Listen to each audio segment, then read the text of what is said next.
Oh my goodness. That doesn't look anything like the other eggs. In fact, I'm just going to put that down for a second and show you what I just saw. It genuinely looks like congealed blood. It does impress me the different ways these eggs have turned out.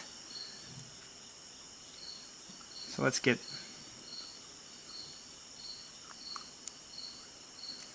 Yeah, that very much looks like blood.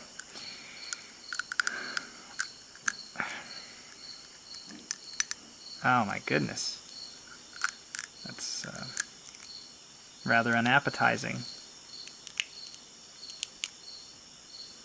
Enjoy your breakfast. Wow. Very interesting, nonetheless. It's very liquid, very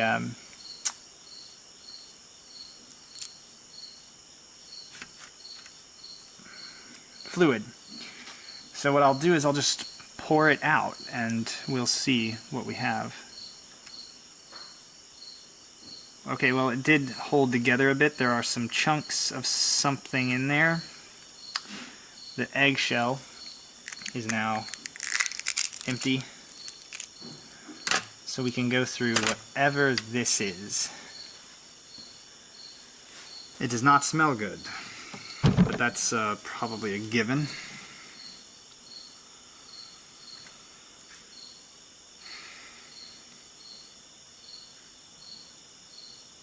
Now this substance here, coated in red, is actually yellow in color, like the yolk should be.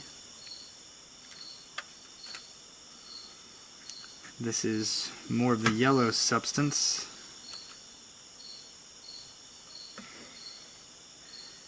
Those bits are more of the yellow substance. There's a mass here.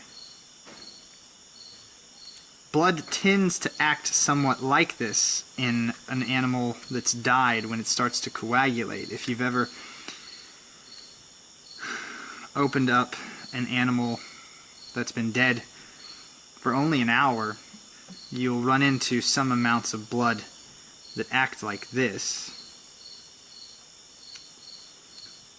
And this I can't explain.